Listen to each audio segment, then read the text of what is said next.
तर आज मी बनवलेले आहेत रवा आणि ओल्या नारळाचे मिक्स स्टफिंग उकडीचे मोदक। तर हे मोदक मी कसे बनवले हे बघण्यासाठी व्हिडिओ शेवटपर्यंत नक्की बघा। तर त्यासाठी इथे मी पहिल्यांदा कढईमध्ये 2 चमचे साजूक तूप गरम करून घेतलेला आहे।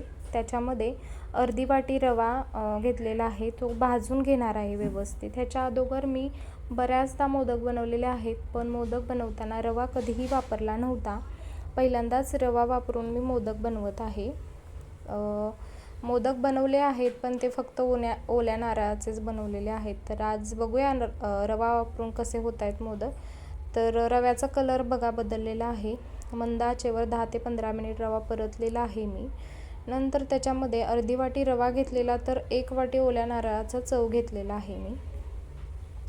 तो याच्यामध्ये हे मिश्रण दोन्ही व्यवस्थित मिक्स करून मी याला सुद्धा 10 मिनिट परतवून घेणार आहे।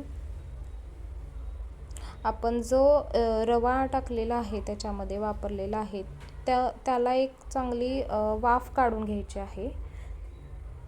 त्याच्या अगोदर मी इथे 1 वाटी साखर वापरलेली आहे। अर्धी वाटी रवा, 1 वाटी ओल्या नारळाचा चव, तर त्यासाठी मी 1 वाटी साखर वापरलेली आहे गोडासाठी। त्याच्यानंतर चवीपुरतं थोडंसं 2 चिमूटभर मीठ टाकलेलं आहे। चवीसाठी 1 चमचा वेलची पूड वापरलेली आहे मी इथे।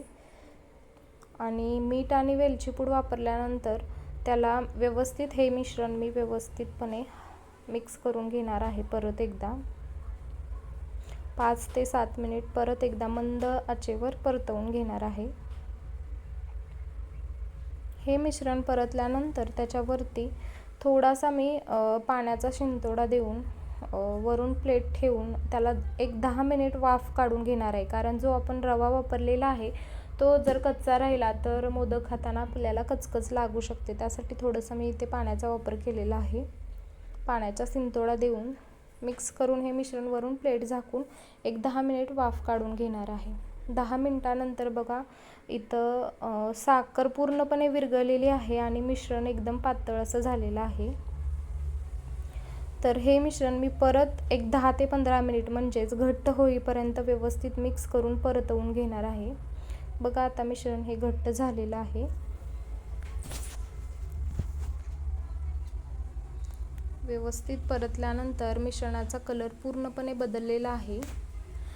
तोपर्यंत इकडे मी कणिक आधीच मळून ठेवलेली होती। पळपोटावर तेल घेऊन मळलेला कणकेचा गोळा परत एकदा याच्यावरती व्यवस्थित मिक्स करून मळून घेणार आहे। तो तेलामध्ये कणिक चांगली मळल्यानंतर व्यवस्थित कणिक मळून गेल्यानंतर गोळेही चांगले होतात आणि कणिक मऊसूत होते।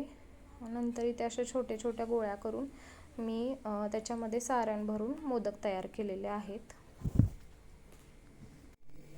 इकडे इडली पात्रामध्ये पाणी मी आधीच गरम करायला ठेवलेले, त्याच्यावरती पुरणाच्या चाळणीमध्ये सगळे मोदक काढून मी वाफ काढून घेतलेले आहे 20 ते 25 मिनिट आणि तयार आहेत आपले उकडीचे मोदक।